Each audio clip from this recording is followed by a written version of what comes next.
Hello friends, welcome to Tollywood Mirapakay. జీవితంలో ప్రతి ఒక్కరూ చాలా సంతోషంగా ఉండాలి అని కోరుకుంటారు. ఈ సంతోషం చిరకాలం ఉండాలి అని కోరుకుంటారు.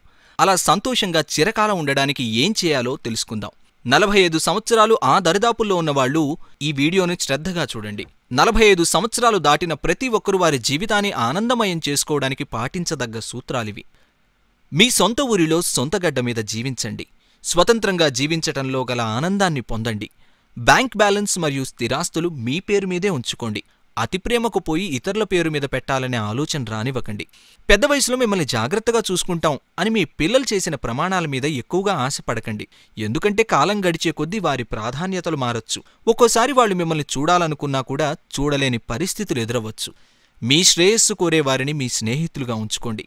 ఎవరితోనూ మిమ్మల్ని మీరు పోల్చుకోకండి. ఎవరో వచ్చి ఏదో చేస్తారనే ఆశ అస్సలు పెట్టుకోకండి. మీ సంతానం జీవితాల్లో అస్సలు జోక్యం చేసుకోకండి. వారిని వారి పద్ధతిలో జీవించనివ్వండి. మీరు మీ తరహాలో జీవించండి.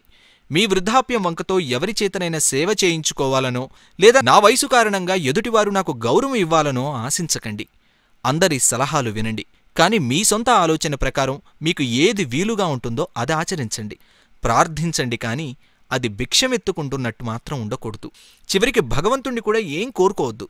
దేవుణ్ణేదైనా కోరుకున్నామంటే అది కేవలం మనం చేసిన పొరపాట్లకు క్షమాపణ లేదా జీవించడానికి అవసరమైన ధైర్యాన్ని మాత్రమే కోరుకోండి. ఆరోగ్యం మీద శ్రద్ధ వహించండి. మీ ఆర్థిక పరిస్థితిని అనుసరించి చక్కటి పౌష్టికాహారం తీసుకోండి. శరీరం సహకరించినంత వరకు మీ పనులు మీరే చేసుకోవడానికి ప్రయత్నించండి. చిన్న చిన్న సమస్యల మీద దృష్టి పెట్టకండి. పెద్ద వయసు వచ్చాక చిన్న చిన్న ఆరోగ్య సమస్యలు సహజమే అని గుర్తెరగండి. ఎప్పుడూ ఉల్లాసంగా ఉత్సాహంగా ఉండడానికి ప్రయత్నించండి. మీరు సంతోషంగా ఉంటూ ఇతరులకు ఆనందాన్ని పంచడానికి ప్రయత్నం చేయండి. ఎప్పుడూ సంతోషంగా ఎలా ఉండొచ్చు అనే ధ్యాసలో ఉండండి. ప్రతి సంవత్సరం మీ జీవిత భాగస్వామితో కలిసి చిన్న టూర్కు వెళ్ళిరండి. దీనివలన జీవితం పట్ల మీ దృష్టికోణం మారుతుంది. చిన్న చిన్న సమస్యలను ఎదుర్కోవడం నేర్చుకోండి. ఒత్తిళ్లేని జీవితాన్ని గడపండి. జీవితంలో శాశ్వతమైనది ఏదీ లేదు. అలాగే దుఃఖాలు కూడా శాశ్వతం కాదు. ఈ మాటను విశ్వసించండి. రిటైర్మెంట్ సమయానికి మీ బాధ్యతలన్నిటినీ తీర్చేసుకోండి.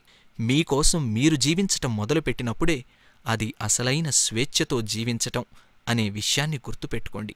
మరింత ఎక్స్క్లూజివ్ అండ్ జెన్యూన్ ఇన్ఫర్మేషన్ కోసం లైక్ చేయండి, కామెంట్ చేయండి, షేర్ చేయడం మాత్రం మర్చిపోకండి.